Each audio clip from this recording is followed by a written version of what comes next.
4, 3, 2, 1. We are all here shooting this shit with our hosts, DJ Duss and Bamboo Bam. Let's go.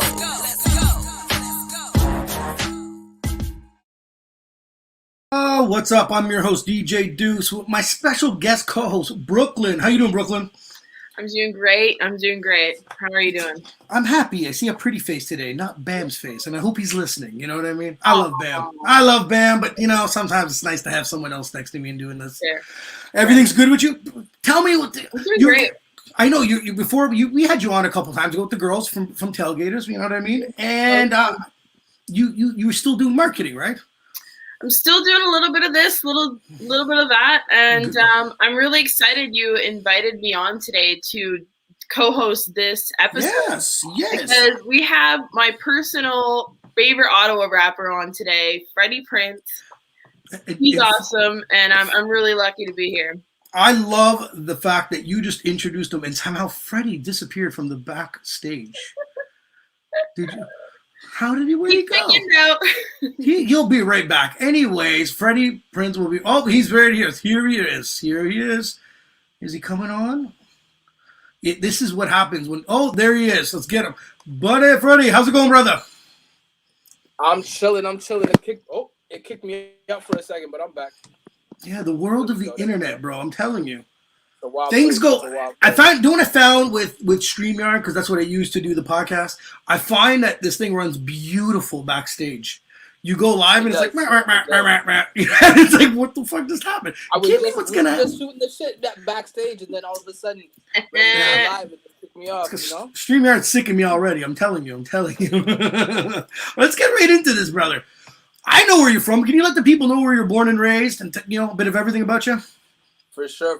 So I was born in Montreal, but raised out here in Ottawa, 613, coal capital, as I like to call it. But I was born in Montreal, raised out here in Ottawa. Yeah, how was it? I loved it. Ottawa is probably one of the, I like to call it friendly places to grow up. Where I went to school, multicultural. When I heard racism, I was kind of stunned at the age of 20 because I didn't understand what the hell that was, because of everyone I was around was different. So I didn't understand that. And then growing up and learning that things are different. But I like how Ottawa's multicultural. Like, it's like, the food's fantastic here. It's underrated how much food we have around here. There's some hidden gems around here. Ottawa's fucking awesome for that. We have a lot of good food out here. Probably the best shawarmas in Canada. Yeah, that's facts. Damn right. That's probably a fact. That's a fact. Some real good Thai places. Yes, sir. It's a melting pot of different stuff. I enjoy the food here. I'm a big Freddie. food. I got a quick story for shawarma. I remember I was a bouncer probably 20 years ago. All right. And there was this kid that came down from Vancouver, and he was bouncing, and he was a chef, and he kept telling me that he had. He's like, I had the best shawarma, man. That thing called a shawarma. I'm like, here, there's like Tim Hortons around here, right? Yeah. I'm like, you don't have a shawarma back in Vancouver? And he's like, no. And I don't know if you guys know, but there's that shawarma deluxe. It's on Rito and Dalhousie. Yes. Okay. I know exactly. Where the garlic, I'm not recommending it, by the way, and I don't give a fuck if he's listening. This garlic, literally, I remember being a kid and eating this when I'd go out, and I had my mom poking me, thinking that I was decomposing of death. That's how much this garlic breath stunk. Like, she poked me. I was like, what's up? She's like, I thought you were dead. Like, that's how bad this garlic was. And this dude, every time I asked him, don't put garlic, which I never do usually. I said, don't put garlic. And he'd look at me dead in the eyes, take a huge spoon, and smear that shit all over my shawarma. I had no choice to take it. I was like, I'm starving to death, right? But I ended up taking him to other places that were a little bit better, and he was a little bit happier. He thought this was the best shit on earth. But no. I took him to some better spots. But definitely a good shawarma. Do you guys have a favorite place for shawarmas? Yeah. I like Shawarma Palace. Basic bitch over here. Shawarma Palace is pretty good, man. Yeah. I was gonna say the same. Shawarma Palace, honestly, it doesn't get bet. I feel like that's like the bar. It's either got to be. Is that the one? The one on Rito? Yeah. Yeah. Like, if you want food for 3 meals, if you want food for 3 meals, all you need is one meal from Shawarma Palace, and you're good. You're good for a day. 100% true. You won't That's be good. kissing anyone, but you're good for a day. I do plan when I eat shawarmas. I have to figure out what I'm doing later on that night and the next day. It's facts. You plan to eat a shawarma. You're like, I can't fuck shit up. Like, no dates, no nothing, no public. It is what it is. Yep. That's funny, but yeah, it's true. You good, Brook-Lynn? Yeah, I'm great. So let's get into the music side of things, because that's kind of what we're here for. Absolutely. I want to hear more about how you got into music, who's inspired you, that kind of thing. Where did this all begin? Let's hear Freddy Printz's origin story. Woo! Oh man, origin story. So no pressure. Honestly, I've always been a fan of music. But I'll tell you a story of how I became a fan of like recording music and just like the whole everything behind it. So one day my uncle comes to me. This is my dad's youngest brother. I think he's maybe like 10 years or 12 years older than me. Not a big difference. And he's like, I guess he's talking to my dad at the time. He's like, yeah, you gotta listen to this shit. It just came out, and at the time he was holding Nas's Stillmatic. Mm-hmm. So Stillmatic had just came out, and he was like, "You got to listen to this. This is like I'm coming to your house to listen to it because you have the best system." So that counts. He came over, and like he's listening to it with my dad. My dad's getting ready to go to work, so it's just me, my mom, my uncle, and my dad. And my dad dips out, and there comes a song, Ether. So Ether is a song that Nas is dissing Jay-Z. Yeah. And the song starts off, fuck Jay-Z. So you know exactly he's not holding any no beating around the bush on that one, yeah. Exactly. So I heard that and I was like, yo, what's going on? I didn't know the whole history. And he literally sat there and broke down the history. And at the time we didn't have, I don't know if YouTube was a thing at the time, or like music wasn't as easily accessible. Let me just say that's that. Facts, yes. So I think the following week we had like a whole tutorial. He's like, let me break it down. And he took me from Ready to Die, Big. Oh yeah. To Nas Illmatic, and the riff that started between the whole the covers being similar, the babies and stuff. That started a riff, and then he showed me a little bit of Jay-Z as to why Nas was saying this on Stillmatic. He brought me to Jay-Z's Blueprint, and Jay-Z's Blueprint made me listen to tracks on those, and it kind of just broke down the whole history. So I got to give it up to my uncle for literally taking the time to show me a little bit of rap history, and ever since then I was just really all in on finding out the origins behind songs, who produced the song, who wrote the song, who like just diving into all musicality parts of working parts of how a record is made and everything like that. So that's dope. Shout out to you, Unc. That's when we had to learn from the elders, right? Now it's just free range. Nobody knows where to get the good shit. Good thing is here bringing us the good music. It's funny you guys say that, because I remembered me growing up. It was the Snoop Dogg's Doggy Style album that drew me in, and then I hear Biggie's album, and then I'm listening to Dr. Dre's album, and then I'm listening to Ice Cube's album, and then someone tells me that there was a group with Ice Cube, Eazy-E, and Dr. Dre, and my head almost blew up because it was a little bit before me, right? I was like, what? Those three? You know what I mean? I'm like, what do you mean? You know what I mean? Like, yeah, very, very much so. Like, it's amazing when you get to learn the stuff behind the scenes and whatnot. Yeah, it's true. So, like, how old were you now that you got inspired and you got some of the history and you understand some of the product that's behind what's going on? How old were you when you start taking this game seriously? Your first studio time, because studio time isn't cheap. You know what I mean? How old were you? Yeah, man. So I was lucky in a sense. So I started taking music like seriously probably like 21, like right after like going to school type shit. Yeah. But I was lucky because when I was like 14, 15, I had just moved from the south end of Ottawa to Orleans, and I met some people that I met this guy actually that he was really early on in the home studio recording thing. That's dope. Yeah. So he kind of was, and I just through a friend of a friend, I met this guy, and he was like, "Yeah, you should come to my house and record sometime." And I'm like, "Record? Like don't we have to go to a studio for that type of stuff?" Yeah. And he was like, "No, like I got this, I got that." So that was like, you gotta remember, this is like 2000. I don't even know, like 2005, like yeah. 7 or no 2006, and I was like, "Yo, what?"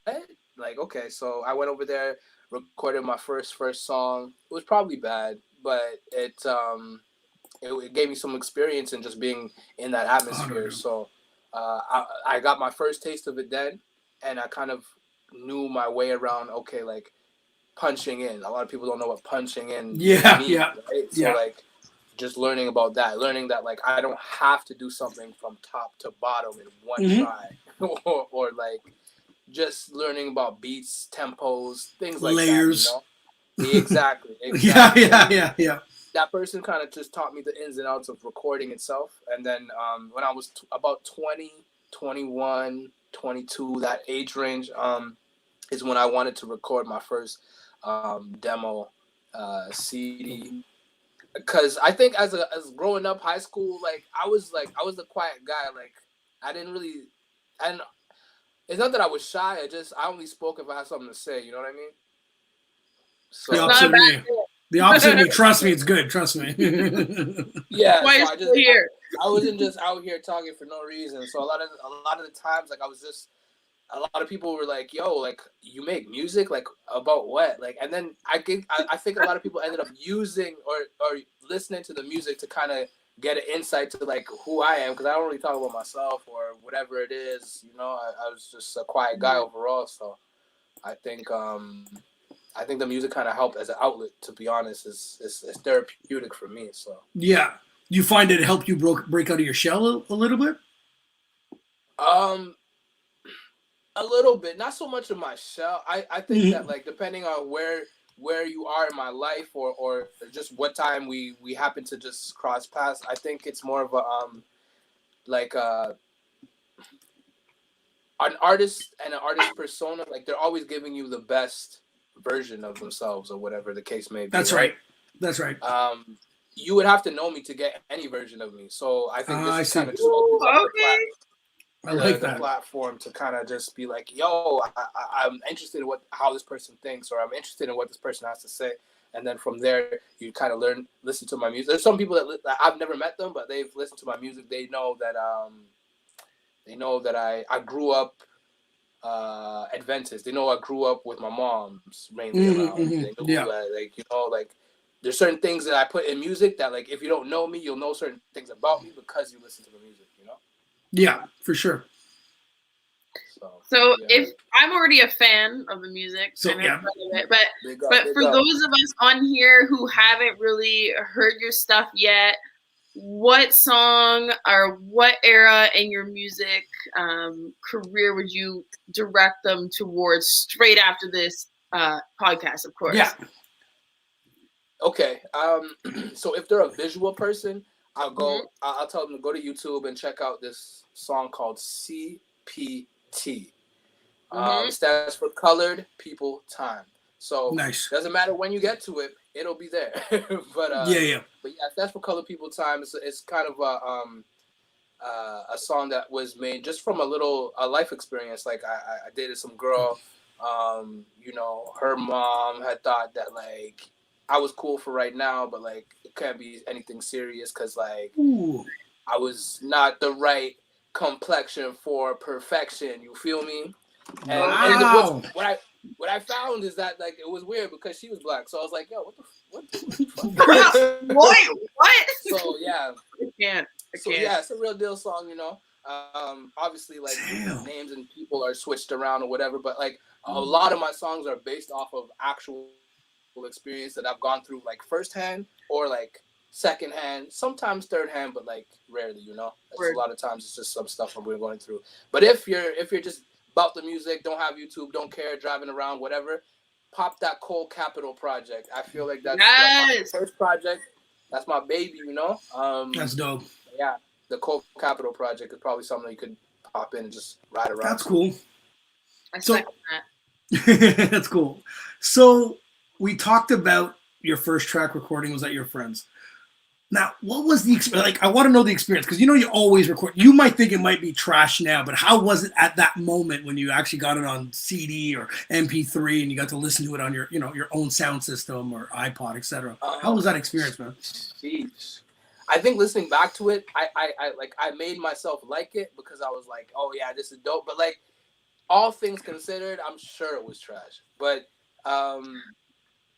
it must be, you know what I mean? Anyone that puts their first track, like on hardware or something, you know what I mean? It's dope, though. You know what I mean? Like, that's you. No, it was something to get my voice on, like, from whatever I was thinking to, like, on wax. And I think that's the first step. Whether it's good or bad, it's having the wherewithal to be like, yo, this is in my mind and this is what I want to put on audio, So just doing that is you're like light years ahead of some people that like are too scared to record a voice note for themselves because they don't like the sound of their voice, or whatever. So that's accessible then too, right? Like that was way less accessible a couple years ago than it is now. Yeah. It's a lot easier to record a song, but back then, like that's not many people in your grade or your friends group. I'm sure were doing that kind of stuff.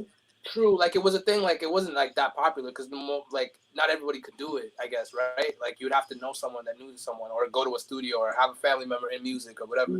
Yeah. So I think that helped with just getting over that fear of, when you see yourself or hear yourself on any recorded medium, you're just like getting over that is a thing. I think. That it was me re-listening to myself on this fucking show. I was like. God damn it! But now you're kind of trained to like you can go on any podcast or go on any medium and speak or be seen and feel like, yo, this is I'm fine. This is cool. I give everyone advice, and it's just performing in any type of podcasts or shows or being it's repetitive. You got to keep doing it, and you have to criticize yourself. You know what I mean? You have to be like, I could be better here. I can do this a lot better, and become better and practice at it. I always tell people like. Especially people that perform, do as many shows as you can. Because you don't want to do as little bit of shows and then hit a big stage and be like, I've only done this twice. You know what I mean? Like, exactly. And you suck at it. You need, everything's a reputation. You got to be back on stage. You got to be in the studio. You got to become better. Because I remember when I used to throw events as a promoter, I'd get these artists and they'd be like, what do you pay me? And I was like, well, first of all, I'm probably going to take a loss on this show. That's just a fact, because that's what promoters do. You just do it for the fun of it. And it's like, well, and I used to make a deal. I'd be like, well, how many people are you going to bring? How much should I pay you? They would never give me an answer. Yeah. Then I'd give them tickets. I said, let's split the tickets 50-50. They don't do that neither. It's like, but now you just stopped yourself from performing. You stop yourself from being better one more time. You know what I mean? So the longevity, if that's your attitude, you're actually not going to be very good. You can be the best guy in the studio. If you can't rock a stage, and that's part of the show, people are going to judge you. That's just the way it is, right? No, it's true. It's true. I mean, I've taken hard criticism about my live show back in the day. Like, I just, like, from my own DJ. Like, you know what I mean? Shout out my DJ. Shout out DJ Fusion. But, like, he was just giving me pointers like, yo, try this. Do this. Certain songs, like when I'm performing them, they got to be sped up by a couple BPMs. Like you know that if you performed, right? So that's like right. you gotta just practice your live show. It's not about having the song play and you shouting a bunch of shit over it. That's not fun. That's not enjoyable for anybody watching. I'm letting you know as another artist and as a fan, that's just not cool and it's not fun. Like you and 30 niggas on stage, like I don't want to see that shit. Like, no, you know what I mean? No, I get it. I totally get that. Absolutely. But, hey, it is what it is. Let them do what they got to do. But they will soon see. Mm-hmm. Can you give us a play-by-play of your first performance or one of your favorite memorable performances? Both. What was that? I want his first and his best one. Okay. Honestly, I can't recall my first one, but I'll give you an early one. Cool. So I'll take it. I was, it was it was like a beach sort of party and like 89 throws it. I I can't remember what it was exactly. Like something like Live on the Beach or like. Yeah. So anyway, it was something to do with that, and so I was really pumped to do it. And like me and my good friend David Notes, shout out to David Notes, he's an R&B singer, and he was like, "Yo, like you wanna perform at this?" I'm like, "Let's do it. How should we do it? Should we do it separately? Should we? Because we're not a group. We're just two artists that we live together. That's my dog. That's my roommate, you know." And we ended up going to the show and doing a performance together. But we were like, "Yo, when we get on, cut the music.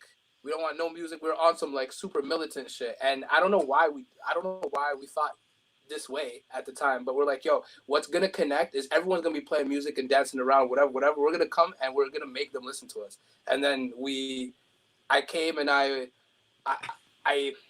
his voice is amazing, so whatever he sings, it's gonna connect, you know. And then when I think I started off like, I think I remember the rap, to be honest. Like it was some shit like I used to rock the wave that spin, but now my shit is Samson. Like put my life in a carry on, just like a Samson. That you half is nice. Shout to niggas with no father figures. That's the bastard types.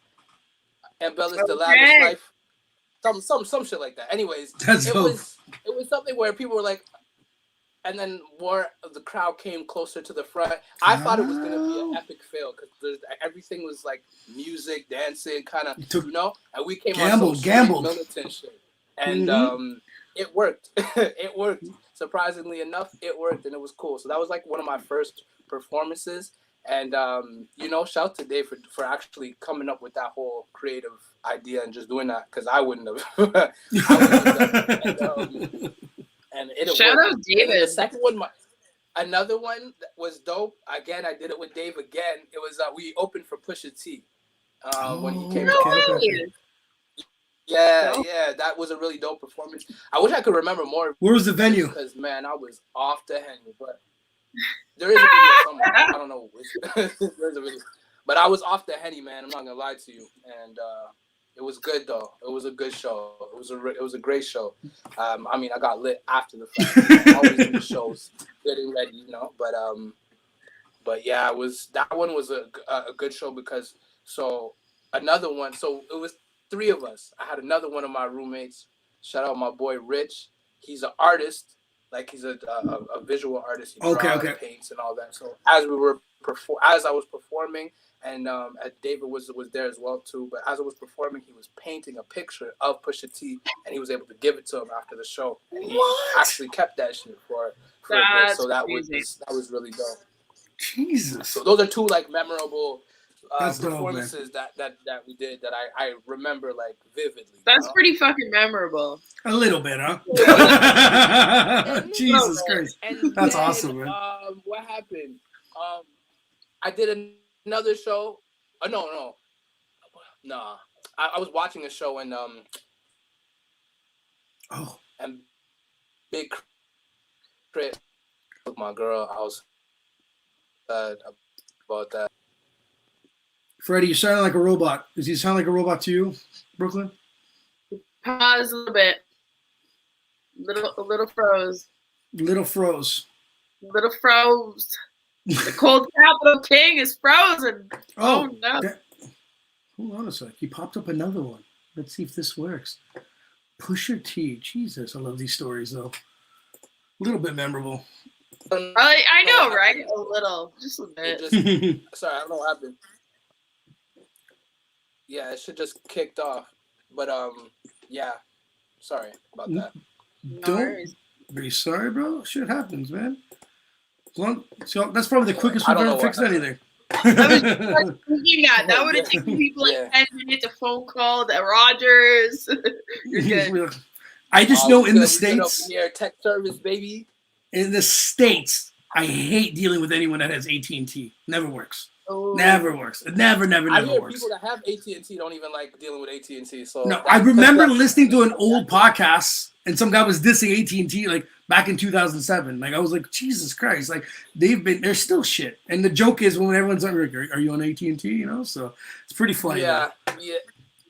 Pretty funny. Yeah, that's funny. That's funny. So you're currently independent, right? Yes, I am. I'm not signed to any major label. Now, my question is, are you open to being signed to any labels? Or are you still going to stay independent? It really depends on what the logistics of the deal are. Realistically, I mean, I'm open to anything that makes sense for, of course, for both parties. You know, like of course on the label's end, there's got to be some sort of something recoupable. But from my end, it's got to be something that like I'll never compromise what I think is a legacy that I'm trying to leave over trying to get paid right now, you know? So that's just something I kind of stand on. But other than that, I'm definitely open for the deal. When I got started this podcast, you know, we get a lot of independent artists, of course, and you know, independent sounded good. And the more I digged into being independent with this, you know, the Spotify and the YouTube payouts and shit, I just found it was a different type of ripoff. Like, it was like the label will rip you off, but at the end of the day, the fractions of these pennies, like, it was something to do with, like, Spotify. If you had 1 million streams, you were getting paid $3,500. $1 million's a milestone and a half. Now, but yeah, you're right. Like, god damn, that's 1.5 million to get a track to get 1 million. Especially being buried under all these other artists and you know, like I get sent stuff every day. Someone sends me stuff on what I think. Like, there's so much music. Sometimes I'm like, yo, I got to get back to you on the weekend because I don't want to disrespect anyone that ever sends me anything. I want to take a quick listen to it. But it's like there's so much music out there, and we all know everyone's attention span is seconds when they listen to a track. And now you're looking at it, and I was like, god damn, like.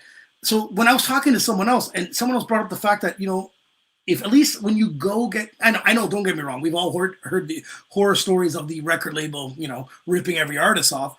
But if you can get a decent deal where they're putting their money into marketing and their money up front and into videos instead of yours, because as an independent artist, you still need to have a day job, invest your money into yourself, and then cross your fingers that things pop off. And you obviously never have enough money to do the marketing that you really want, or you have to hire 2-3 Brook-Lynns to help you out, right, Brook-Lynn? Is that how it works? Yeah, I mean, here's my theory on this. Like, there is so much good music now that I have to look for it. But there's so many amazing Canadian artists out there. Yes, absolutely. But yet there's people listening to the same 3 Drake songs over and over and over again for like 3 weeks straight. And it's like, bro, I'm vibing to the Drake music too, but there's other artists that we can 100% listen to, but they get no clout, they get no exposure because we're being drowned in. And it's crazy. We gotta find a way around these. Well, now my thing is now, because I support whoever's been on the podcast. I find everyone that's been on here, I give them mad respect. And now I have a playlist on my Amazon Music. Oh, dope. He'll be right back. I have a playlist on my Amazon Music now where I own every artist I have. I find a couple of their tracks and I put it in, and that's my new playlist while I'm driving. You know what I mean? Because I'm like, screw this. Like you're saying, why am I going to listen to a track from so-and-so, you know what I mean, 3 or 4 times, or that same 30 songs? More billions of dollars, like, I'm sorry. I love it. When I was showering, getting ready for the podcast, I was listening to Freddy's Cold Capital album, just vibing out. I'm like, this is just as good as, like, Drake's album I was listening to a few hours ago. Like, why am I... Because, okay, I'm gonna tell you why, because I'm gonna diss all the humans. They're all sheep. They're all sheep. You get tell them what to fucking watch and get them. There was a guy, a friend of mine. I've known him 30 years, and I'm like, that song is trash. And he's like, if it wasn't trash, why the fuck is it on the radio? I'm like, because they want you to listen to it. They pay people to play it to overload our ears to pretend that we're supposed to like this because it's on the radio. I'm like, look past this shit. You, as a human being, you should know if it's trash. You should be told that it's good. You should know it's trash. And that's what happens. Like Brook-Lynn, it's been 2 years ago since I probably DJ'd at Tailgaters. Yeah. I disowned like that type of music forever. I would listen to all the independent guys. I put on the radio once, and it was the same. It was the same shit from 2 years ago. My head almost blew up. I was like, oh my god, nothing's changed.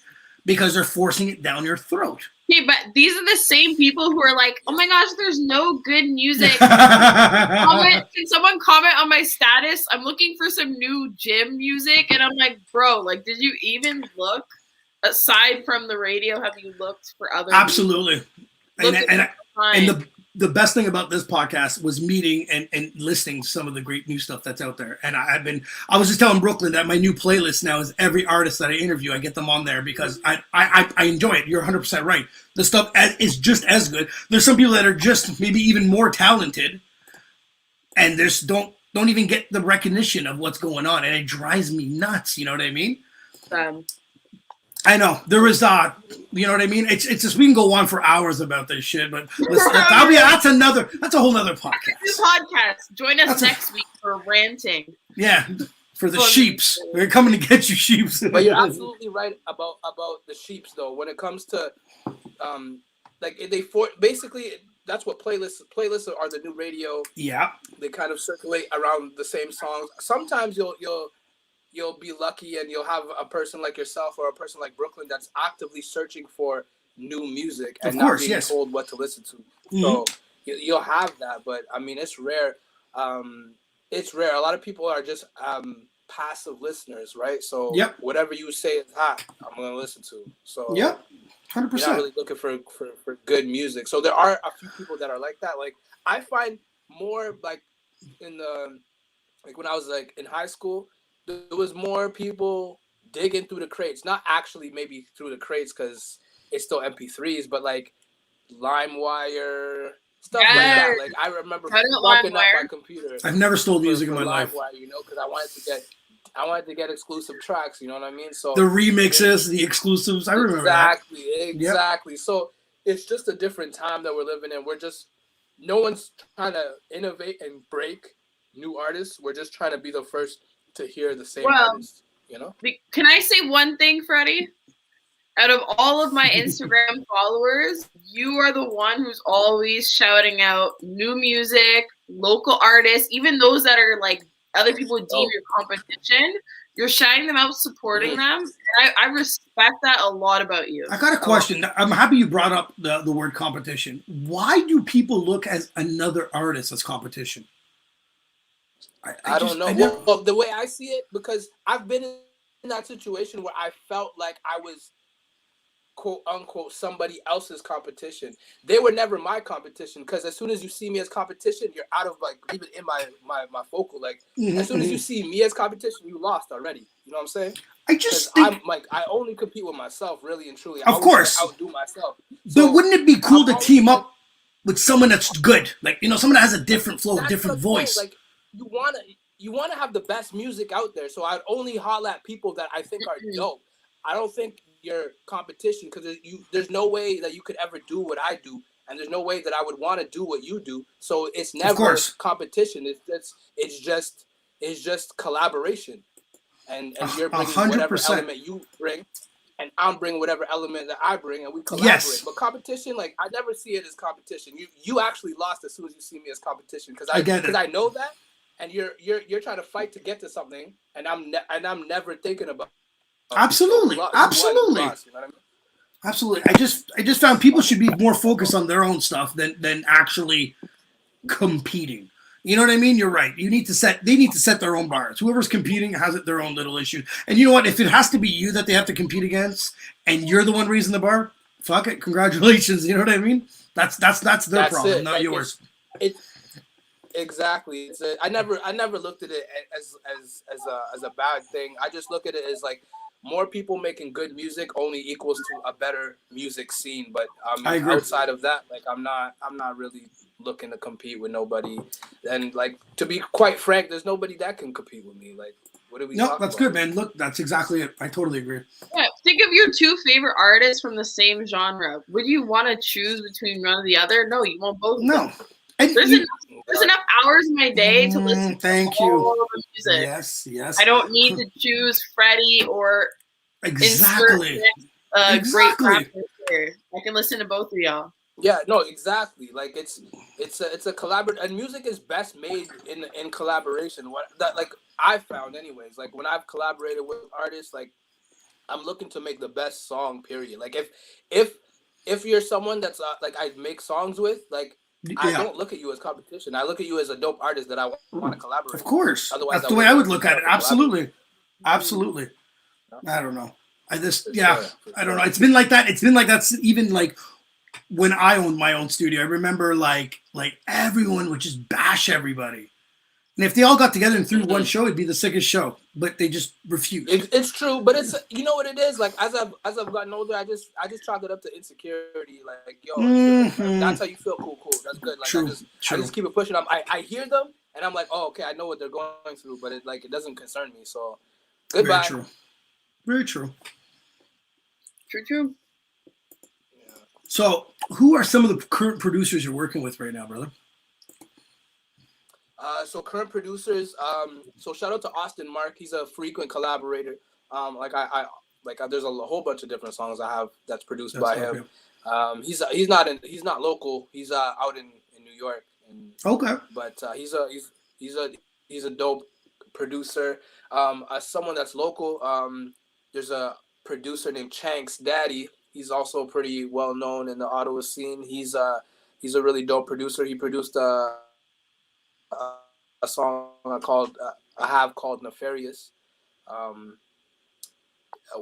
there's another producer, Slime Lord Beats. Shout out to Slime Lord. He's riddled all over this recent body of work that I've been working on. So and who else? OTR, mixed by OTR. He's also a producer, if you guys didn't know. So he has definitely has some beats, but those four mainly have been the ones that I've mainly collaborated with in the last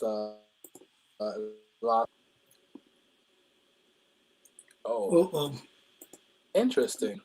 Are you still there, Freddie? I just had a good question. I'm gonna lose it. Yeah. Sorry about that. No. I had a good question. I wanted because back in the day, beats we had to buy beats, right? And they're exclusive. Yeah. Now they're all like, I'll give you a beat for $10. I was like, what's wrong? I'm like, well, I'm not giving you it. You know, it's this. I'm letting you use them for $10. So I want to know if that's how he's working with them. So I'm a little curious. We gotta find out his internet provider. Who's your internet provider? AT&T, bro. Come on. AT&T. You there, Freddie? Nah, I'm not with AT&T. Don't play me like that. Fuck it. Kick them while they're down. No, you know what happened though? It's because my little cousin called and my phone's on airplane mode, so I'm like, how did it even go through? But she called on. we can't figure out that. That's right. So I got a question. So that's why I was like, oh damn. So with some of these producers, I got a question. With some of these producers, how does it work now? Because I know back in the day you can buy an exclusive beat, let's say for $200, $100, whatever the case may be. Is it still like that, or do you have to buy them for cheaper and you're still licensing it or some sort? I think because of the whole situation. Sorry if my fingers. No worries, man. I'm trying to close that. Yeah. So now they have different options. So yeah, there's still the like licensing route. There's like you could buy the beat outright, or you could there's like a thing called split sheets where you kind of see. I guess the producer will probably own 50% of the record. That's right. And you and whoever you wrote it with will retain the rest of it and figure out the splits that way. But yeah, there's pretty much the same three ways about going about it in terms of leasing beats or purchasing beats and whatnot. So I've done all three on this on the album that I'm making. I have beats that I've produced. I mean that I've purchased. Like Nefarious was produced by Chanks. And then there's some song that I licensed from Austin. And then there's a song that like totally got remade. It was made in the video by the producer that made it there. That replayed, some instruments and stuff. Because I just wanted the feel of having live instrumentation. Yeah. So there's that too. So Now, I'm just one fear as you buying beats. Are you not scared that a song gets popped off and these guys that you license or bought the beat from sampled some shit that you didn't know and it comes back to get you? Was my question too good? Too good. Too good. And while he's quiet, I'll just give a shout out. All these artists are also entrepreneurs. If we just listen to what Freddy said, like, there's so much shit on the back end that these artists are doing that we don't see, you know? It comes from like the marketing, the social media, the event planning, the collaborations and whatever the hell you guys are talking about, because I don't even understand it. All that shit. It's like, to me, I'm like, damn, this is a lot of work that these people are putting into their music. 100%. And that's on the mic. 100%. I totally. It's more than you think, you know. Like, and Freddie, you there? I just dropped. Freddie, yeah, I don't know why. Sorry, I don't know what happened. Don't worry about it, man. I just dropped. Man, as long as you're popping back in, we're good. I'm there. So my question, I don't know what's going on. So my question is, but with the beats, are you not scared that you buy a beat, either license or you bought it exclusive, and the shit blows up, and the guy that actually made the beat sampled some shit that wasn't supposed to be allowed to be sampled, wasn't cleared, and then later on you're like, damn, you know, you owe someone money. Is that always an option? Mm-hmm. Could that happen? Yeah, I'm going through that right now.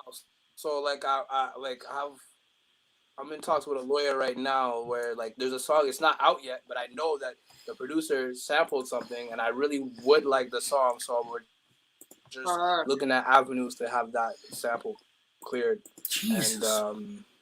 And yeah, like we might not retain very many rights on that song. So like as much as like the song is dope, I might actually earn like 5% of the record or whatever.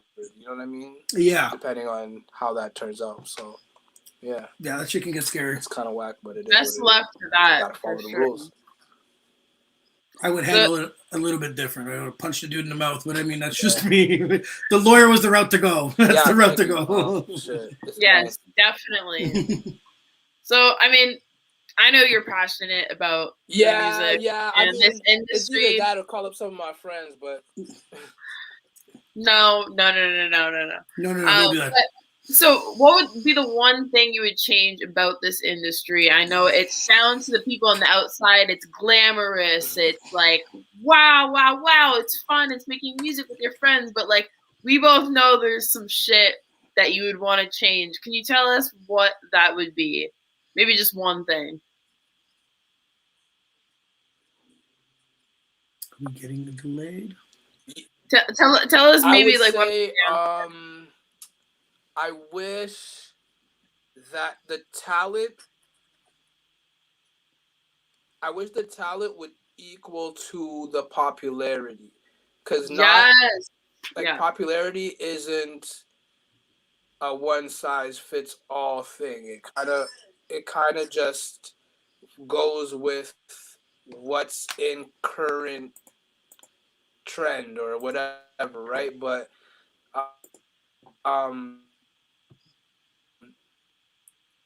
there's super dope talented artists that don't equate. Oh, can I finish what he was gonna say? Because I feel like I already know. Yeah. Okay, definitely, I agree. Like, there is so much talent, but talent and fame and popularity, especially coming from like a marketing background. Yeah. Someone who has talent, like, I'm sorry, you just have to have money. You have to have the right marketing team. It has nothing to do anymore with like how good your lyrics are, what your performance is on stage, your voice. We'll get Freddie to elaborate on that once he's unfrozen. Yeah. You gotta stand beside the modem, I think. I think so at this point. I don't know what's going on. But yeah, sorry about that. I don't know if you guys heard my entire answer or not, but yeah, I don't know where I left you guys.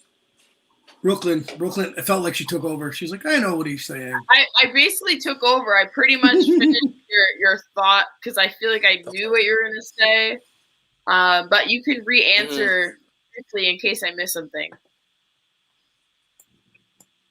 Yeah, really. I was just saying that I think the talent should be equal to the popularity, because it's not always on the same like equal playing level, you know. And it's sometimes it sucks because I hear real dope artists like there's someone that I'm listening to right now. I think she's from St. Louis.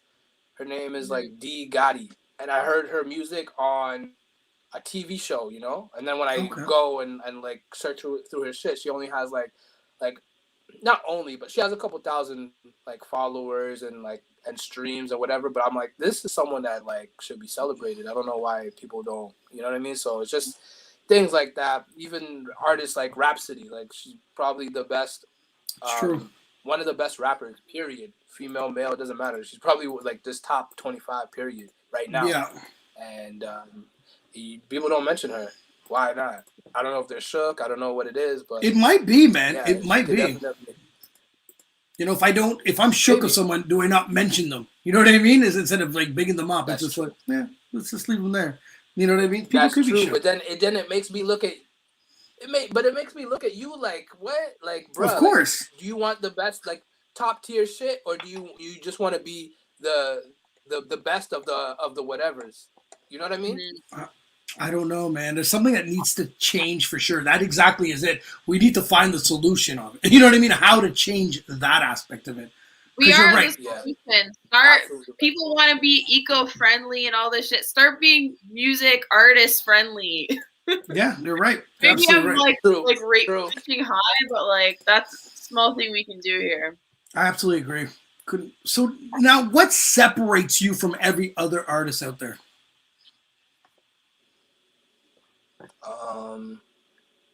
It's a good question. Shit, I never thought about that one. I guess relatability. I feel like I'm able to take a relatable situation and I'm able to I didn't put words behind it, put maybe a visual behind it, and be like, yo, that I feel that, like that's what I was talking about, or that's what I was going through, or whatever, you know. I think that's probably one of my talents that I lean on the most is because I have a lot of friends from a lot of different walks of life, you know, and I think being able to express what I'm feeling and it coincide with what they're feeling and it still be a good song.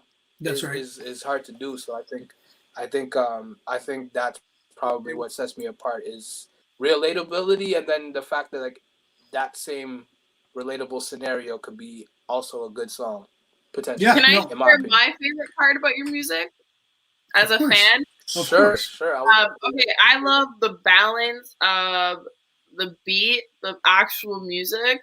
The lyrics is not lazy or sloppy, and just the genuine essence of it. Maybe I'm a bit biased because I've met with you, I've spoken with you, but I can feel that your music is genuine, but it's also something I actually want to listen to, not just because you're someone I know, but because I enjoy it. And the lyrics aren't sloppy, the music's not sloppy. It's a great combination. And usually, like most artists, have one or two of the three of the tracks. Yeah, of course, yes. Freddy definitely like brings out all three. So yeah. So, question: how did you and Freddy meet? So actually, we're both from Ottawa. We have a lot of mutual friends, and I started being more active in this space, like creative space in Ottawa and stuff. And I guess he just kind of found me on Instagram, and he was looking for a little bit of assistance kind of with marketing and stuff like that. And I said, like I'm really busy right now. I'm not taking on new clients, but I would love to just I listen to his music and I'm like, I would love to just meet with you and give you a couple pointers just because I think your music is good. And I genuinely like your spirit, and like why the fuck not? Yeah, no, I totally. And the thing I love about these interviews is there's a few guys that I'll meet. It's Instagram, right? A couple messages, show me your songs, or music is good. Right. And I love their characters after. I love who they are. You know what I mean? And you become a real fan now. You don't become a music fan. It becomes a real fan of the whole package. And it's true. So I can see how you sense that from him, and you really wanted him to, and when you're from Ottawa, like you want to help other people blow up that you believe in and you respect and you like, right? Yeah. So room. Hey, Zach. I'm like literally beside the modem, like literally. So I don't know, B. Let's give that a shot, man. Yeah, so what are some? This never happens on our Zoom calls, man. What like? It never does. This is weird. The internet's trying to play me, man. The internet's trying to play me. It's the sheep. They don't want your music getting out. As soon as we said sheep, everything got fucked up. So Freddie, tell me,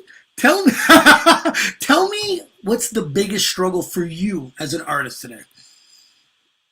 The biggest struggle, I think, is the balance. It's literally the balance, and what I mean by the balance is the balance of artist life, the balance of home life, and yes. I think let me break down artist life, because there's two parts of artistry. That's like going to the studio, finding beats, and writing. All that shit is the good part. That's the fun part. To me, like the where I try to find the balance is like the marketing, the interviews. Besides this interview, I like this interview, but like the marketing, the like just the running around doing artist shit. Like I don't try to be cool for the internet, so I don't like doing a lot of that stuff, But but it has to be done. So it's just finding the balance, is difficult. The reason why I like asking these questions, because people like Brook-Lynn mentioned, it's not all glamorous and stuff. There is real struggle on being an independent artist, being a local artist. There's a real struggle there. It's nice that you put on a track and you take a nice picture and people are like, oh, he's doing well. And it's like, no, there's more to it to this guy. There's more to it to this person. People will see the Instagram story and be like, that looks fun. He's in the studio. Bro, you don't understand the amount of like work. I just worked a whole day shift. I have to spend time with my wife. Like I gotta do family 100%. thing. I gotta market on the side. I gotta post a story. Like all this shit. Man, it's a lot. It's a lot. People don't, and honestly, I give it up to my girl. Like she's just like so just well-rounded overall. Like just in every facet of life, she's like she does super important. Well in I don't think like she does well in so many areas that I think that like for me to highlight one would take away from another. I think that she's just dope overall. You're gonna make me cry. No, but it's just real talk though, because the artist life is not easy, yo. Artist life is not easy. So the fact that she's able to balance her own work shit, and balance her own creative shit, that's a lot. That's a lot of stuff. I get that, man, for sure. I got to give it up to your support group is gonna be the people that take you like places in this life. If you don't have that, you don't have a good foundation or nothing like that. You're just gonna do what every other person is telling you to do, and you're never gonna find balance because you're always gonna be pulled left, pulled right, pulled up, down, and you know what I mean. It's just craziness. No, for sure, man. I totally get that. Trust me. The biggest struggle with being the podcast, they think I just press play and have you guys on, but I have to I want to listen to Freddy stuff before I get him on. You know what I mean? I need to know who I'm talking to. I want to set up. I try to switch things around, and then it's like I swear to God, I told myself I was gonna slow down to once a week. I think I had 6, 7 out of the 14 days. I don't even know. Gosh. I don't even know. Like I don't even know. Speaking of teamwork, is there an artist, producer, creative person, anyone that you would like to work with in the near future or far future? Who would it be? Maybe they're listening. I'm gonna do near future. I'll do near future and far future because I have two that are like very left field, right? Okay, so near future, I would love to work with. See, it's gonna sound crazy. No, man, give it. No judgment. So someone that I would really like to work with is D'Angelo, like the R&B guy, the R&B singer. Yeah. D'Angelo. I'd love to work with D'Angelo. I'm a big R&B head. I don't know if everybody knows that, but like I love R&B a lot. Like I probably listen to it just as much as rap, if not more. So yeah. That, and then second, Bootsy Collins or like Parliament Funk. Okay. It's like I can't decide. I don't even know who that is. Elaborate. Who's that? So Bootsy Collins came up under James Brown. He was in James Brown's band. He played the guitar. He is one of the 4 founders of like funk. Like, you know that song, like we want the funk. Yep. Gotta have that funk. That's Parliament Funk. And I'm a big fan of like funk and soul and shit, because like that was a time in music where they were literally expressive of what it is that they were going through, or what it is. Like they have this thing called the power of the one, and I never knew what that shit was until I like was watching a documentary, and James Brown gave Bootsy Collins game and was like, yo, so a lot of this funk shit, it starts on the one. So a lot of people are counting the 1, 2, 3, 4. We come in soon as the one, we there's a drum break on the one. You know, like it's very technical. I didn't know how it goes, but I'm a big, and these are people that had to work with like 8 tracks and like they didn't have the stuff that we had to work with. You know what I mean? Like they had to go in the studio and like one take that shit or do the whole take again, and we just wasted $250. Like, you know what I mean? So that, like, I look back at stuff and realize how much easier and how much and how frivolously we take what we can like make money from. Like we just go in the studio, have parties, have crazy, like do wildness. When I go to the studio, it's business time. I haven't made it yet. Why would I think to myself I can party and drink and have fun? Or you can just make a TikTok and be famous the next morning, right? Like, I mean, it's a different world. Don't even get me started on that, but I just had to throw that in there. Like, I love it. That was the awesome comment. But it's facts though, and like you have that, and then you have the other side where it's like, okay, I'm gonna focus on this dance. This dance goes with this song. I'm gonna send it to this influencer. He's gonna make a TikTok, but he already knows what the TikTok is because I made the dance already. I just want him to do it, and then from there we live. And it's like, I'm too old. I don't fucking understand that shit. I don't understand. No, I get it. Like I don't understand it. It's a real thing. I just had an interview with a girl from Universal Music Canada, and she told me their top marketing tactic right now and strategy is TikTok. And I was like, big facts. I'm a traditional public relations person. I'm like, go ahead, Freddie. Go ahead. I get it. Like I have TikTok, so let me not be a hypocrite. But what I'm saying is, like, I'm not shaming. I'm not TikTok shaming. See me dancing. You won't see me dancing. I cook. I don't get it. So I like to make food. You know, that's the only thing. I like the dancing. I'm not TikTok shaming people. I'm just saying I couldn't believe it coming from one of the biggest music companies in the world. Like, she's telling me that's how they're finding their talent. I was shocked. I didn't think that was actually a thing, but it is. I only TikTok shame if you're over a certain age. That's all. Thank you. That's all. And most of my friends are of a certain age where it's like, my dog, what are you doing? That's all. I know some girl. I'm like, what the fuck's wrong with you? Let your daughter do it, not you. If you're on TikTok to pick up dudes or to pick up chicks and you're 30, there's a difference than if you're dancing on TikTok and your other friends are on it or like whatever. I don't get it. I'm personally not on it, but okay, let me rewind. Fuck that. You're allowed to be and do whatever the fuck you want. It's when someone is on Instagram sharing another stupid TikTok video, which is what I don't understand. They were allowed to dance and be a fool. They're allowed to do that. But how the fuck did this person find it interesting enough to add it to their shit? Is what's mind-boggling. That's what's like, I don't get it.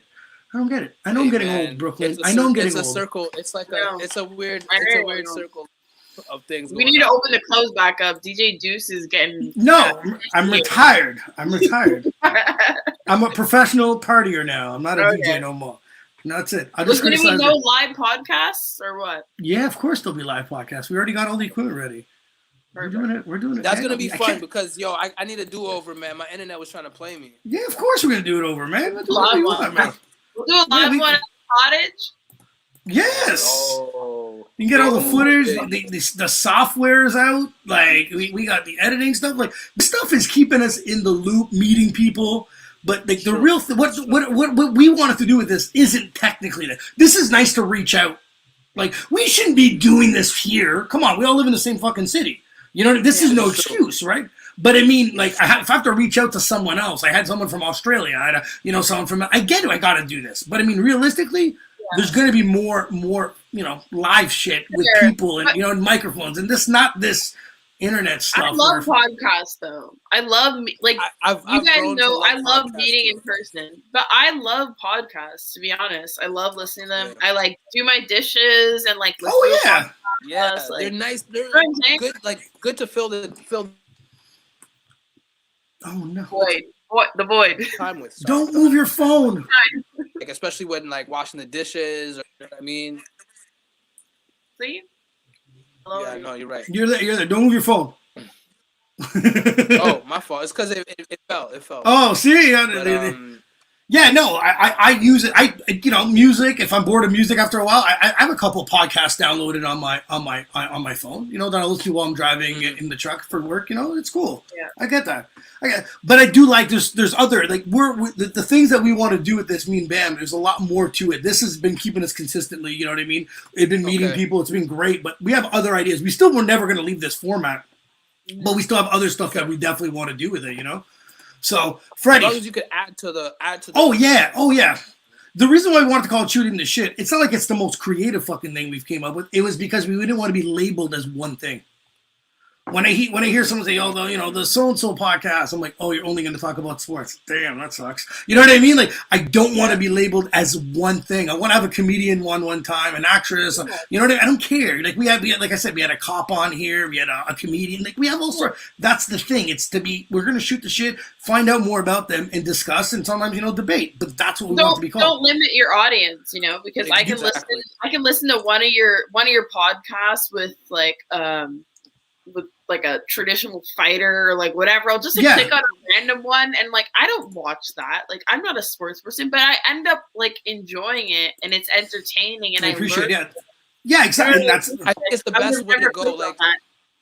You're absolutely right. I think for me, I'm a big podcast person as well, and I sometimes I like random information, right? So I'll pick on I'll click on something that I didn't know I had any interest in until that moment. So someone I don't want to name another podcaster, but there's a guy that recently got signed for $100 million, and his podcast is literally all over the place, right? Yes.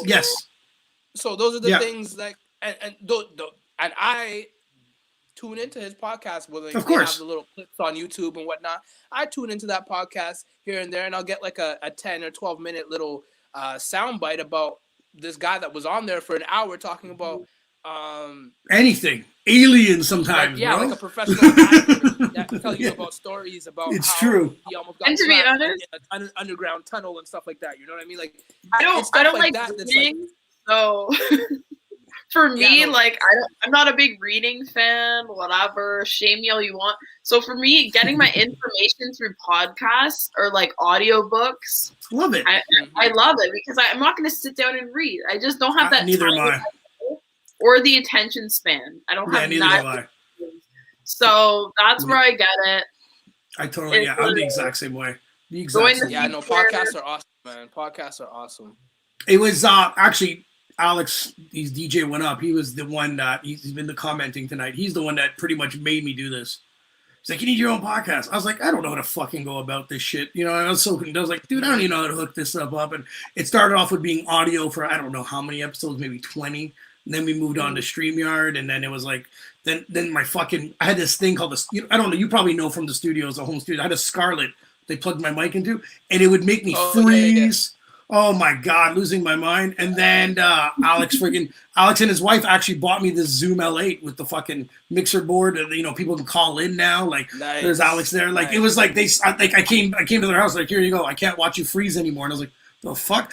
It's this thing. Trust me, this upgrade is actually. There's times if you ever watch an old podcast and I actually take off my headphones, it's to let Bam know that I'm fucking frozen.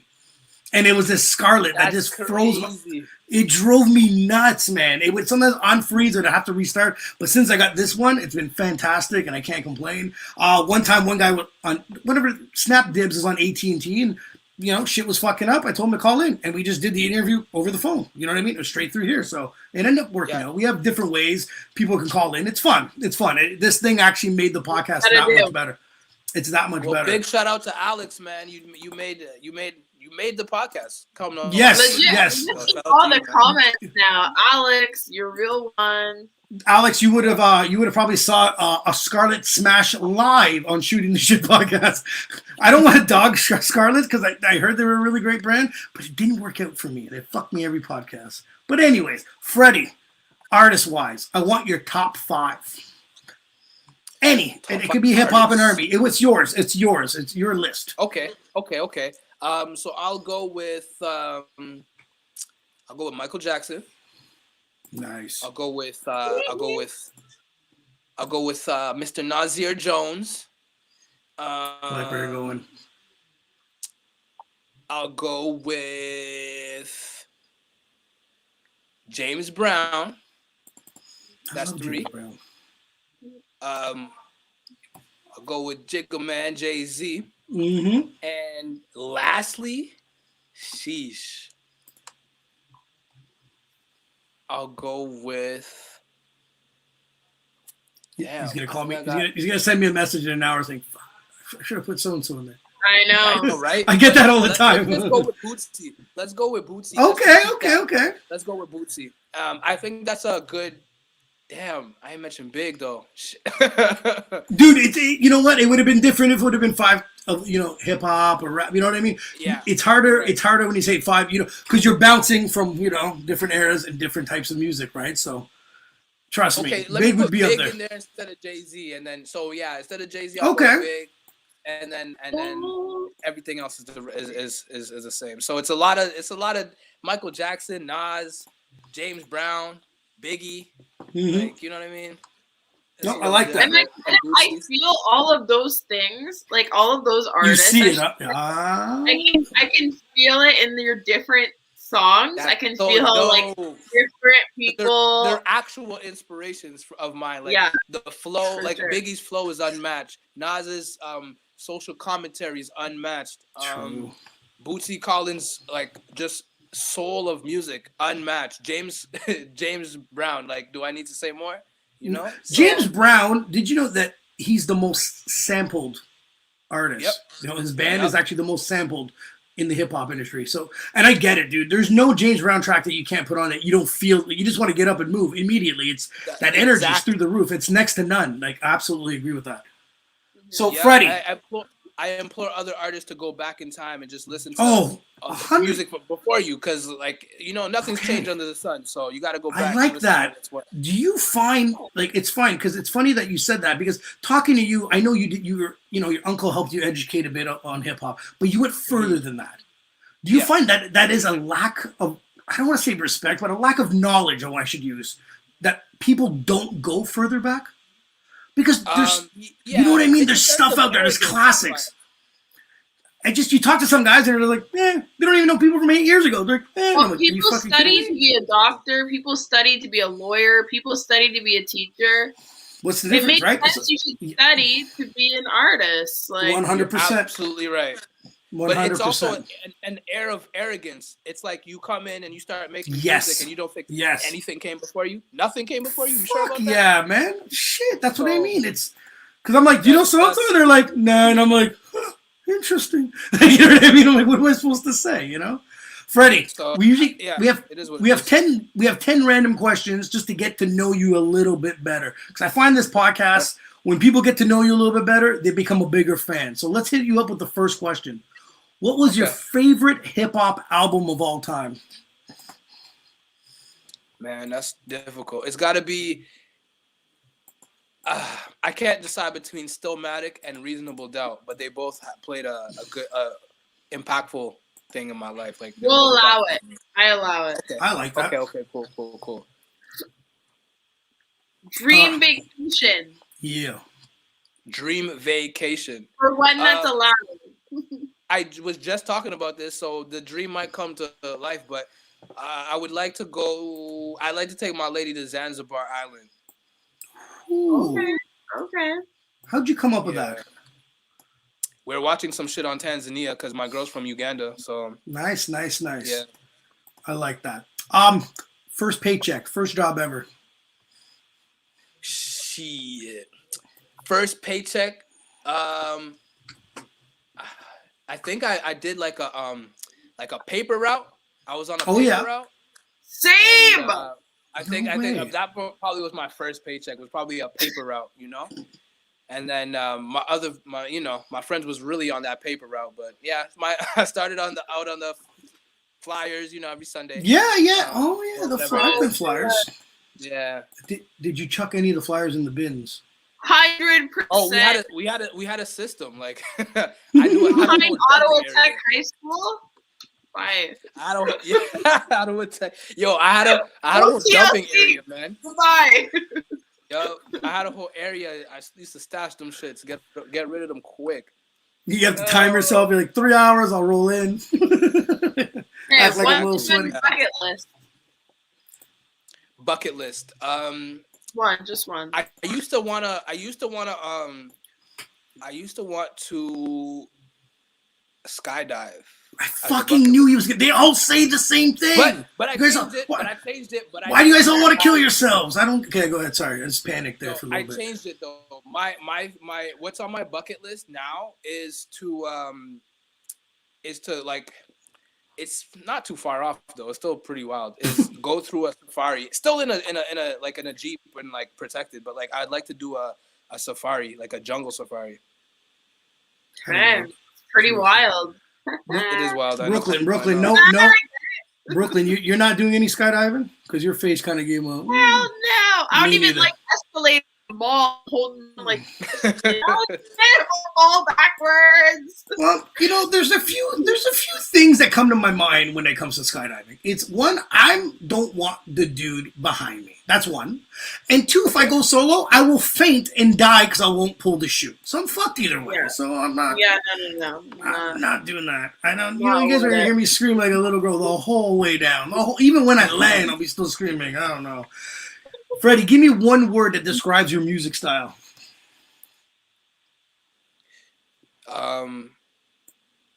Genuine. I like that. Yes. I do like that. Yeah. I can vouch for that for sure. Okay, favorite TV show, either in the past or whatever you're binging right now. Yep. Help us sister. I'll tell you what I'm watching right now because like there's a lot of TV shows I feel like that shaped my life as a kid. Yeah. But right now I'm watching this TV show. There's only one show I'm watching, Snowfall. How is that? That comes in. It's a movie, it's a show about. It loosely is based on Freeway Ricky Ross, like the real. Rick Ross. yes, I've heard of this. Yes. Yeah, so it's basically like the crack epidemic that came to LA. Is this a weekly show, or is there somewhere you can binge watch this? Yeah, it's a weekly show, but after this, I will send you somewhere where you could binge watch the whole thing up until. I think it's on the fourth season, so you can watch season 1 through 3. You only been here. I know. Don't give me a weekly thing. I freak out. Gotta wait 7 days. I've turned into like those little kids. Great. That's what I'm on right now, but hey, it is what it is. That's cool, man. So, besides music, do you have any other hobbies? Yeah, I used to play a lot of sports back in the day. Like I thought I was gonna be like someone in sports, but I'm no one in sports. But yeah, I thought we all think it when we were a kid. Then I only grew to be 5'10". That's what I'm saying, right? So basketball is my favorite sport, but if you know me, I'm short. So it didn't turn out like how I thought I was gonna hit like 6'2", you know, like just a late growth spurt. None of that shit happened. My brother got that. Does this piss you off when you watch some NBA player? He says, "Oh, sophomore year he was 5'6", and when he graduated he was 7'2", and I'm like, how the fuck did he do that? How? Yeah, there's a few players I just look. I'm like, You guys are both beautiful, handsome men, but the one pro thing about loving basketball is that in Canada, like, all you need to do is grab a basketball and have yourself or one other person and go to a court. You know what I mean? Like, if you love soccer or football, you can't just play that on the weekend unless you're on, like, a team. So that's what I love about basketball. You can just call up your homies. Okay, I'm gonna tell you. If you're good or not. No. I'm gonna tell you you're absolutely wrong. I'm gonna tell you why. There's a good friend of mine. His name was Gino Falsetto. The guy's in the movie business right now, right? Good friend of mine. He was grade 7, 8, 9. He was here in Canada. He came to St. Pat's with us. Shitty ball player. Shitty ball player. He moves to Miami. Comes back 2 years later, 5 inches taller, and destroys us all. Whatever. Do you want to know why? Because there's no winter in Miami. They can play ball all year round. As a kid, I had to put skates on in the winter, then take my skates off and relearn how to shoot the ball in the spring, and then do it right back and forth. So we're okay at sports, but this guy ended up being amazing at basketball. But is it about being good or about enjoying it? We are talking about being a pro, Brook-Lynn, a pro. You didn't ask him what pro sport he's in. He said he wanted to become a pro. That's what the argument's about. A lot of dedication. I find that there's and we didn't grow. Yeah, and then I didn't grow. But like, there's more avenues to a pro. There's more avenues for a pro athlete in the United States. I find that in Canada. Yeah, so no, absolutely. There's a player that. Okay, so there's a basketball player that used to play for the Indiana Pacers named Jamal Tinsley. So I'm a big basketball fan, so I know like a lot of like random players that are just like, who the hell is that? But anyways, so he played for the Indiana Pacers. He didn't even finish high school. Someone told him to finish high school if you want to play basketball, and he's like, all right, cool, I'm gonna get my GED. Like, it's that type of shit where if someone wants you to win, they'll help you all the way through. But he didn't go to high school because he just didn't feel like it. You know what I mean? Very true. So yeah. All right. Basketball. I love basketball too, brother. I love it. But I never dunked, so that was the end of that career. Me neither, man. It's sad. Oh, we got a question from Alex, man. He's asking, are we bummed that Powell's got traded today? Norman Powell from the Raptors. Man, Norm. I can't believe it. You know what, though? I thought it was going to be Kyle, so I'm a little bit relieved that it's not Kyle Lowry, and it's Norman Powell, but still a big loss, though. Yes. For the season that he have? Yeah, good question, Alex. Yeah, I'm bummed out. I was a big fan of his. Big spark off the bench, you know? Yes, absolutely. Okay, next question. Favorite movie, and I know again it's a loaded question, so whatever movie has been memorable or that you'd like to give a little anecdote about, or just your straight up favorite, you choose. Man, see, it all depends on how I'm feeling, but like I would like to say He Got Game is like one of my movies. It's not even all that great of a movie when I think about it, but like directed by Spike Lee, Denzel's in it, Ray Allen's in it. That's right. I really like that movie, but I also really like Paid in Full. So it's like 1A, 1B, but like for the sake of this podcast, we'll go with He Got Game since it's got to be one. That's good. See, Bam, the next question. Bam hates how I usually put it, and I usually don't say it when he's on here. But then, because he's not on here today, screw him. I was going to say, your favorite food, and I always give a description. You're about to die. You have one meal, and he's like, stop telling people they're going to die. But it's the pressure of you have one more meal to eat. And it's your favorite. What's your favorite food? What would you eat? What would be your last meal? Tequila. I think my favorite food as a kid growing up is gotta be. It's a weird food though, like manicotti. Like people wouldn't expect me to, but like I like Italian food, and manicotti is my shit. I like manicotti. I like lasagna, but I think manicotti edges it out just a little bit. For sure.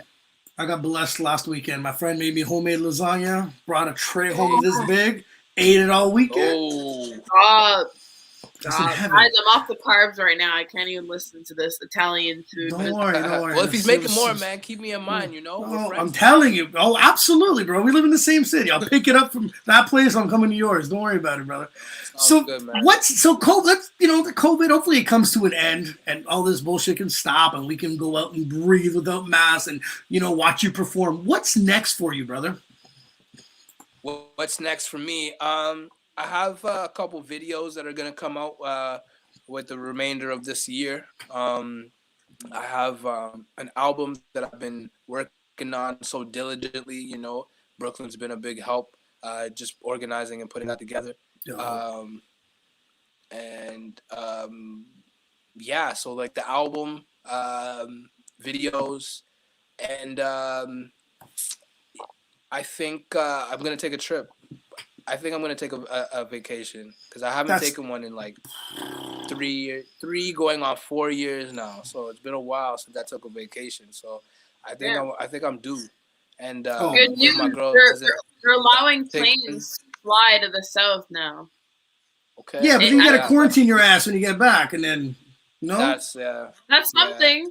What do you mean? I'm going to lose my fucking job if I have to stay 14 more days. Let's focus on the positive. That's one step in the right direction, bro. I didn't think about it. No. Yeah. 7 days and then 14 more days and I'm on unemployment. I might as well quit my job, apply for some work down south, and hopefully get a job when I get back. I get it, but honestly, you're better off doing that, bro. I'm not podcasting for it. I'll be like a pirate, all drunk and shit. I can't. You guys don't want to see me all podcast out over there. Come on, I can't wait to go down. But I want things to open up. Exactly. I want to fly back, and then life comes back to normal. I would love that, but I still think the resorts are half dead, anyways. I love busy shit. I like mingling. You're right promoting. About that. I don't like quiet resorts. No, I like the whole thing, man. We met so many people now from like Germany, and Andre was one of the first person that actually commented tonight, and he's from Russia. I don't even know what time it is over there. That's what I'm saying. Like that's people we met through vacation. You know what I mean? This is how the community grows. When you come around, you go on vacation and you go around and you're like, yo, I do this, follow me, and people are on Instagram. You meet them. People like to gravitate to people they met. It's easy to add someone, but there is no connection there. Until you actually do something like this or meet somebody. That's where the connection kicks in, right? And these vacations are freaking phenomenal for promoting yourself and what you do. Trust me. You meet some really great people, and you know what I mean? And then they're taking a little bit of you and taking it wherever, you're not. If they're in a different country, that's fucking fantastic. They're showing their boys down. You're always linking back up with them. That's why I love these vacations. So these dead resorts, watching old people on the beach, isn't going to do nothing for this brand or anything I do. And let's be realistic. It's not going to be fun regardless. That's just the way I think. But anyways, Freddie, so you're on all major streaming platforms, right? Yeah. And then they can follow you. Tell me where they can follow you on Instagram, brother, just in case they're listening to us on Spotify. You can follow me on Instagram at Freddy Printz altogether. You can follow me on Twitter at F_Prince, YouTube, Freddy Printz 613, Spotify, Freddy Printz, Apple, same thing, Amazon Music, same thing. All that stuff. Yeah, Pretty cool. Yeah. Yeah, usually just upload it once. That's how we do it here too. We do it through Podbeam, and a couple of hours later, it's on everything else. But I want to end this with your video. Feel Like. Can you tell me more about that video, brother?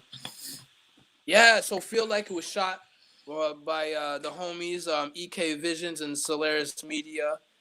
We shot it at Ensemble Studio downtown.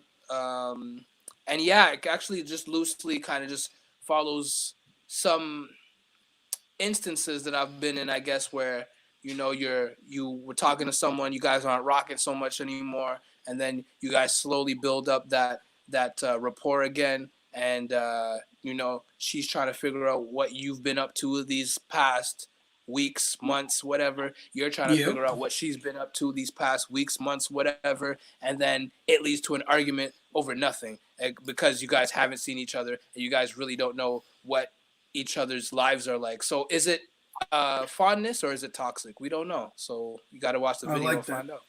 Been there, done that. Sounded familiar. All too familiar. It sounds familiar. But Brook-Lynn, thank you for being on. Special guest co-host. Thank you for having me.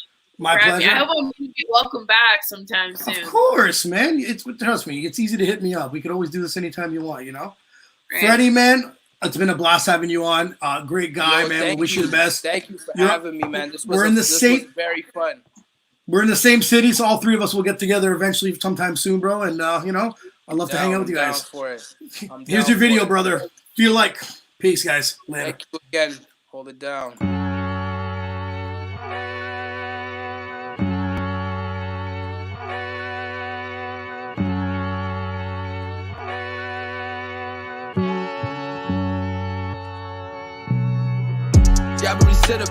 I come in so heavy the beat might give away. Oh girl try and get away. I don't even wave. I tell a bitch get away. Yeah, I've been away. Fuck how you feeling, bitch? I got no feelings, you feel away. But I'm way better than all of the rhetoric most of these typical niggas say. I took a gamble and left me in shambles. There's no doubt about it, you live and you learn. Specifics is really nobody's concern. Reminiscing really working my nerves. I do not care what you care about. Throwing a beat and I air it out. If she try to beat, I might carry out. Just never question my whereabouts. Feel like some don't feel right. Feel like some ain't here right. Feel like some still here right. Yeah right. Feel like I can't leave you alone. You can't leave me alone. Yo. Hey you. Who this? What you mean who's this? Aw shit. Wait, what the fuck you mean aw shit? You see, this is why I don't fucking call you anymore. First off, cut your motherfucking attitude. You seem to forgot what the fuck happened. And what the fuck happened then? What, you Mr. Perfect now? Man, anyways, where your ass been at, Casper? Why do you even give a fuck? You've been acting like I'm nobody, right? Oh, so you're Aaliyah now? What? Are you that somebody? Oh, you still got jokes, huh? Something like that. But yo, I got somebody in front of the crib, though. You think you can call me a little later? So it's like that, huh? Probably one of them loose-ass bitches you've been fucking with. You know what? I don't even know why I called you, stupid ass. Fuck you. Man, this bitch still tripping. Man, you know what? Another quiddo, so call me in the morning. Feel like some don't feel right. Feel like some ain't here right. Feel like some still here right. Yeah right. Feel like I can't leave you alone. You can't leave me alone. Girl, tell me what we on. What it feel like? Chilly, but I'm hot now. And I feel like a nigga need a lot now. Every time rap getting guap now. Getting paid if you see a nigga pop out. Really no stopping me. Got it on lock and key. Think that boy nice, but just not to me. I'm like a stylist. Niggas is wildin'. Cause they whole title they got for me. Shit, I'm speaking facts now. They would stand up till they sat down. All these bitches feel me like a pat down. If you curved it, don't double back now. That's a fact now. I do not care what you care about. Throwing a beat and I air it out. If she try to beat, I might carry out. Just never question my whereabouts. Feel like some don't feel right. Feel like some ain't here right. Feel like some still here right. Yeah right. Feel like I can't leave you alone. You can't leave me alone. Girl, tell me what we on. What it feel like? Feel like some don't feel right. Feel like some ain't here right. Feel like some still here right. Yeah right. Feel like I can't leave you alone. You can't leave me alone. Girl, tell me what we on. What it feel like?